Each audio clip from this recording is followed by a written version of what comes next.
You're listening to A State of the Union, Estate Planning Made Simple. Here's your host, Brad Wewell, from the Wewell Law Firm in Austin, Texas.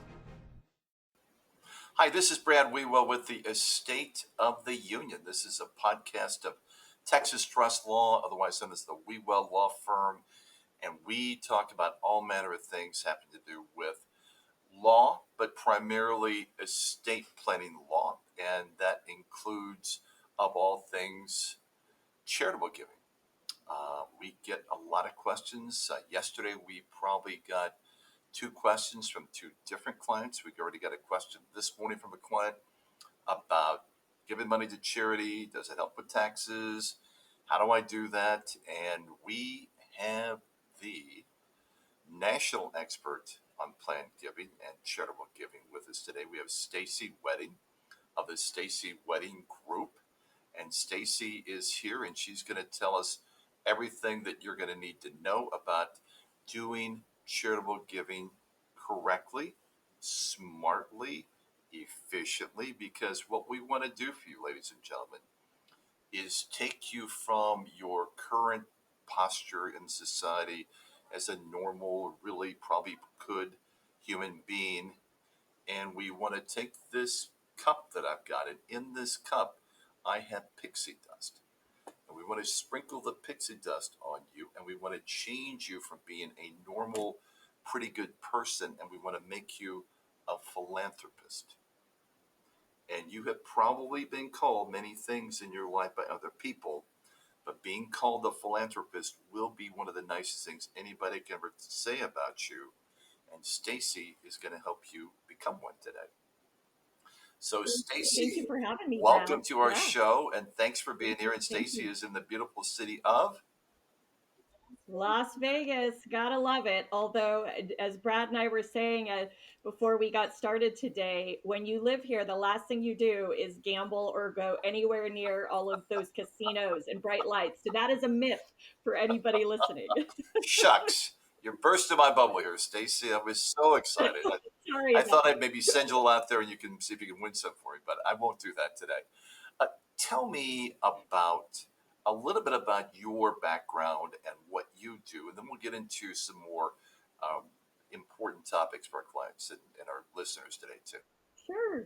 Yeah. Thank you so much for having me, Sure. Brad. It's a pleasure to be here. And yes, I got my start in the world of charitable giving at a very young age of 5, believe it or Holy cow. not, volunteering, Okay.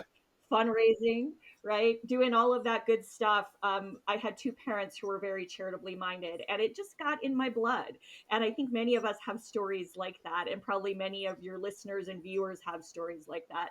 And flash forward after many years, I kept volunteering, trying new things, and eventually, after some time in corporate America, decided I want to venture into something that really fills up that proverbial bucket Hmm. more. And Hmm. so I ended up working at our local community foundation here for close to 7 Wow. years, and helped work and match high net worth donors who used a lot of sophisticated giving tools with amazing organizations and nonprofits working in our community. And so after my foray there, started my company, the Stacey Wedding Group, 15 years ago. And our sole mission is to elevate and strengthen nonprofits to be as strong as they can be, so our communities are as strong as they can be. There is a direct correlation, and it's my honor to be a part of that journey. Well, good. And historically, you would not probably know this, Stacy, but Austin, Texas has been toward the bottom of philanthropy on a per capita basis. So we're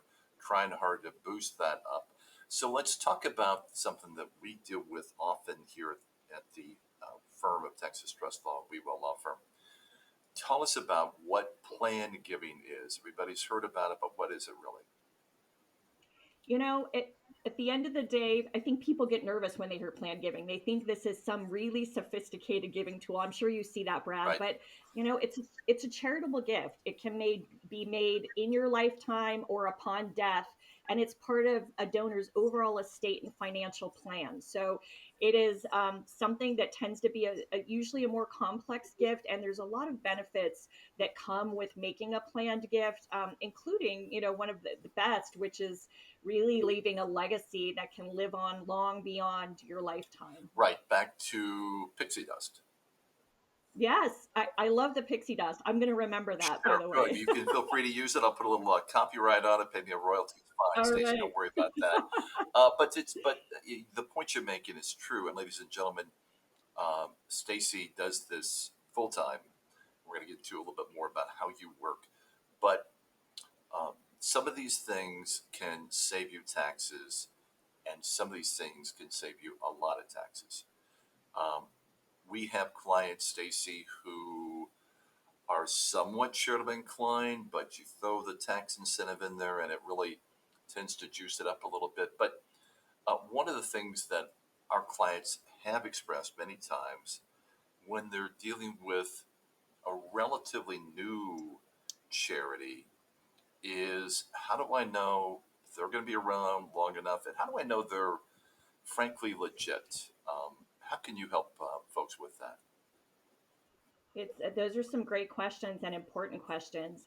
So I'm a big believer that the more involved you can get during your lifetime, the more you will gather some comfort. Mm, So volunteering over time, making perhaps small gifts during your lifetime. It doesn't have to be anything substantial.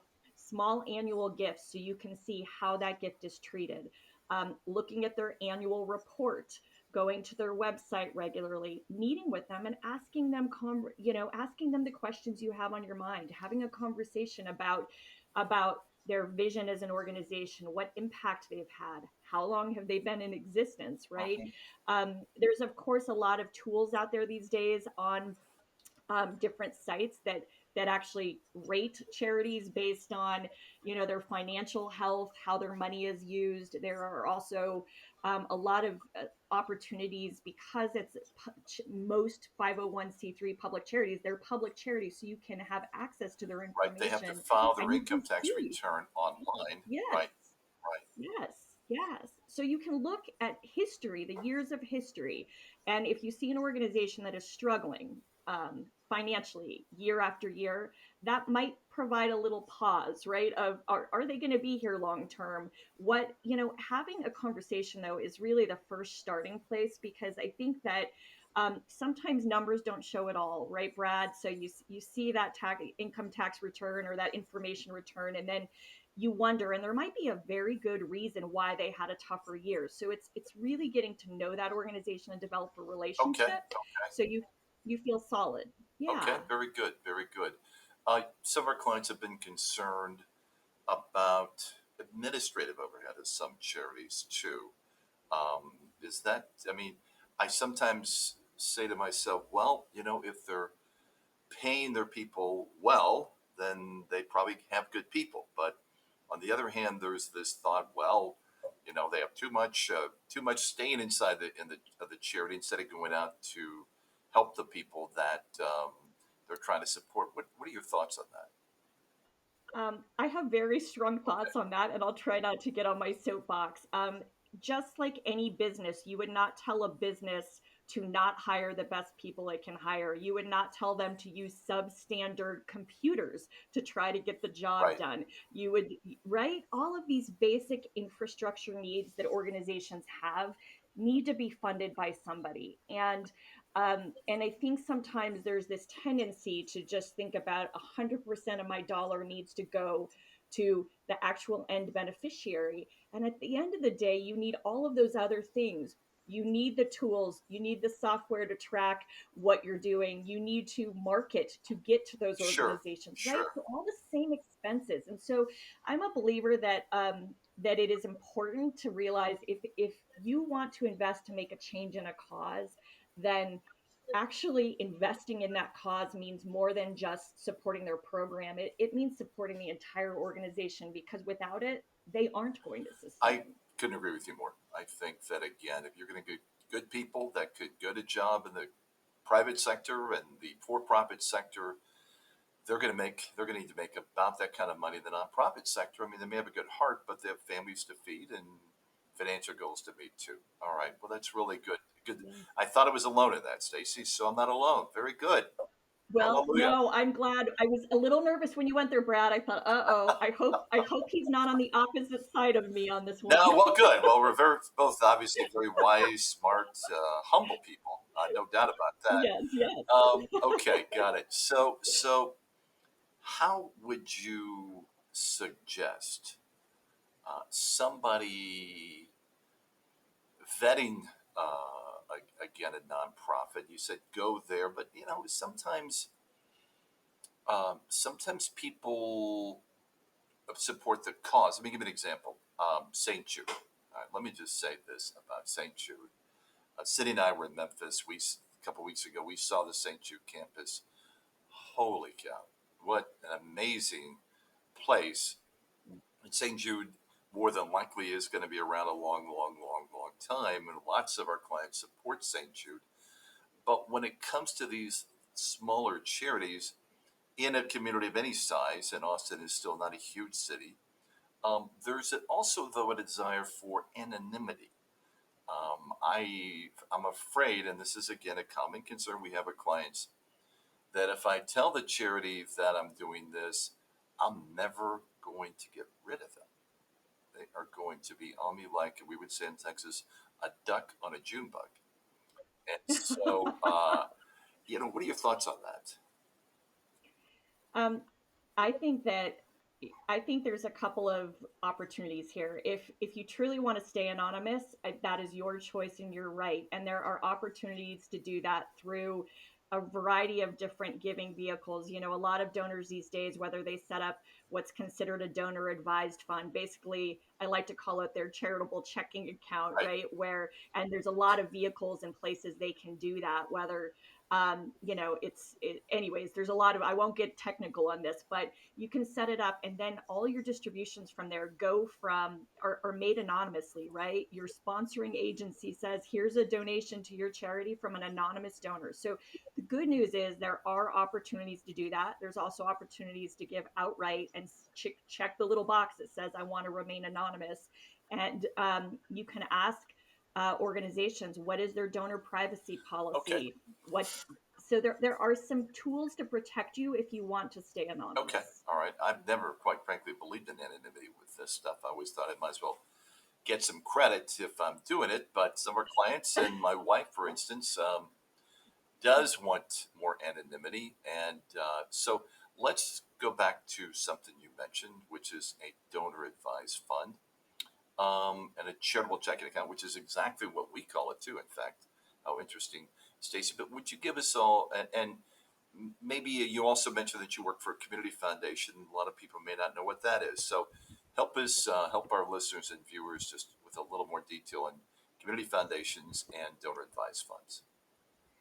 Sure. So, community foundations are set up to support and strengthen their communities, and they do this in a variety of ways. But in general, they oftentimes are a tool and a vehicle that is tax advantageous. They're a public 501(c)(3) public charity. So, the benefits of setting up a donor advised fund with a community foundation, for example, instead of setting up your own private foundation, are pretty lucrative. So a lot of organizations say, I want the tax benefits of a community foundation. I want this organization who's going to administer it, invest my dollars how I want them, help give me advice on who's doing good work, who is sustainable, what organizations have strong leadership.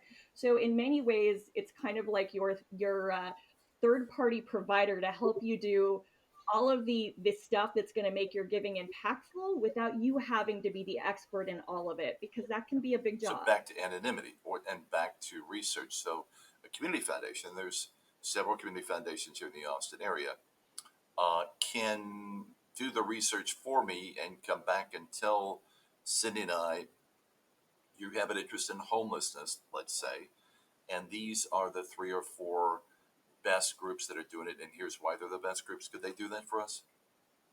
Yes. And I always had enjoyed that opportunity when I got to work with high end donors because it did. We were that intermediary. We were that person, right? That was kind of their gatekeeper, so Okay. that they had that anonymity. So there's a lot of great gifts that come with that, and you get people who are very knowledgeable, right? So community foundation staff. Not only have they been trained, but they are living and breathing that community. They know it in general better than any of the rest of us do. And so you get your own built in expert.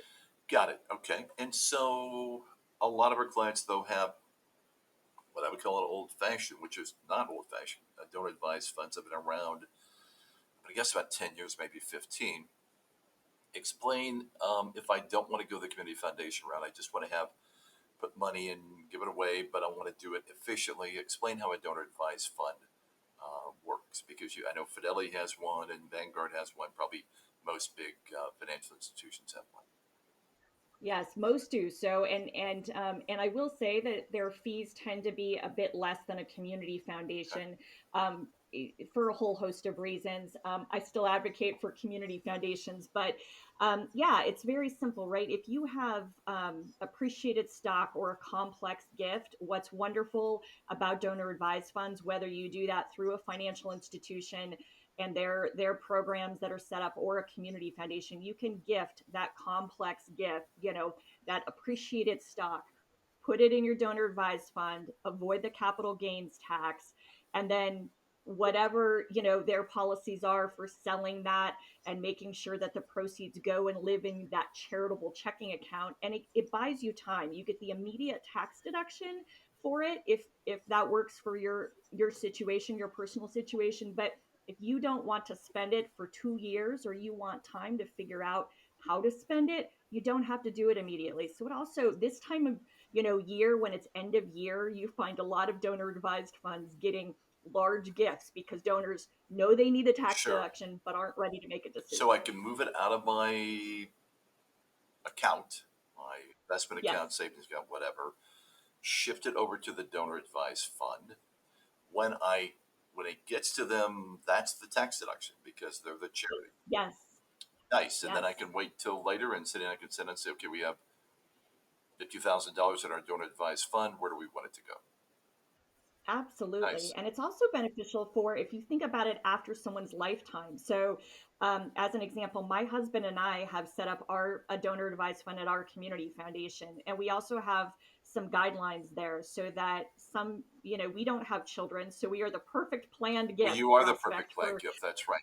Yeah, Because, right. We are the yeah, perfect. And so at the end of the day, we know that we have organizations that are near and dear to our heart, but it's also important to us that they have good leadership, that they're still run well, that they're still in existence when we are no longer here sure. someday. And so having that in a donor advised fund that someone else is administering and overseeing for us gives us that peace of mind. Okay. Very good. Very good. Very good. Well, you've talked about um, complex gifts. And it's interesting. We deal with complexity all the time. One of the things that we have is kind of a little moniker is we make the complex simple as best we can. But talk to us, our audience, a little about maybe one or two common but what you might consider sophisticated gifting tools that people could use and maybe put in place by the end of the year. Yes. So, so many times donors, for example, they might want to have a life estate gift Okay. where they live in, right? They live in their property, in their home, and but they have, through their gift instrument, are basically saying we are giving this property to this charity of our choice after our Right. passing. And so you receive some of those tax benefits while you're alive, but also know that charity is then going to be able to do what they need to do with that, and through their own gift acceptance policies after you're gone. There's also, oftentimes charitable remainder trust, and I am not the expert, but I certainly know enough to be dangerous. And some of these tools, can give you an income Excuse me. stream, an income stream during your Right. lifetime, right? For you, your loved one, and you're getting this income stream, but you're also reaping the and knowing that upon death, that gift, whatever that asset is, will transfer to the charity fully. So there's some really cool ways. Back to Brad, what you said, it's about, there's some amazing financial benefits, amazing tax benefits, and also just, I can't underestimate the feeling. I mean, all the studies out there show that giving back actually increases endorphins, right? Giving and doing Sure. something selflessly Sure. helps our health and our well-being. So I don't want to underestimate that piece either. No, in my experiences, and we've done plenty of charitable remainder trust for clients and charitable lead trust, which is another interesting thing that we can talk about in Yes. the future, perhaps. Um, People that do those just, they light up and they have more meaning in their lives. And it's not like if I give everything to my kids, I don't have meaning in my life. I do have meaning. But there is another aspect to it that is extremely satisfying to them and frankly satisfying to us. They are, Yes. again, now they're philanthropists and they're role modeling for their children and they're role modeling for other friends that they may have. And no, it's an exciting thing. And it's one of the favorite things we like about doing around here. We keep track of how much our clients have given away. And to let everybody know that in the last 3 years, our clients have given away a total, when they die, this is all testamentary stuff, but we've got it in their plans, about $350 million. So we want to keep That is pushing impressive. that. And you know what? Your clients, Brad, are really lucky to have an advisor like you and your team. Because I do think to make this a seamless process and something that can sometimes feel a little intimidating and overwhelming to donors, having a trusted advisor, having your trusted estate planning attorney is and financial advisor is critical. It's how to make a really smart decision and do it in a way that's going to have ultimate Well, impact. let's talk about your firm. And if our clients and our listeners and our viewers want to tap into what the Stacey Wedding Group has to offer, what do you have to offer? Thank you so much, Brad.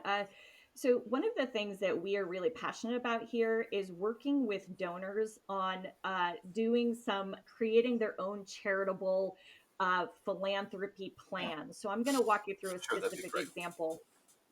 I had several years ago, there was a gentleman I worked with who ended up deciding he thought he wasn't going to make a gift, like a tangible gift during his lifetime. His plan was to do it after his lifetime. And after some coaxing and twisting his arm, I recommended that he really start during his lifetime because I explained to him that he will have a better understanding of what are his hot buttons, what he likes about the way a charity handled his donation, all of that package. And so after he went through that, and I worked with him for a couple of years on identifying those organizations, after he went through that, I was able to understand what was important to him more to create what we called his charitable vision statement. So we crafted this document that's attached to his charitable trust at a financial institution.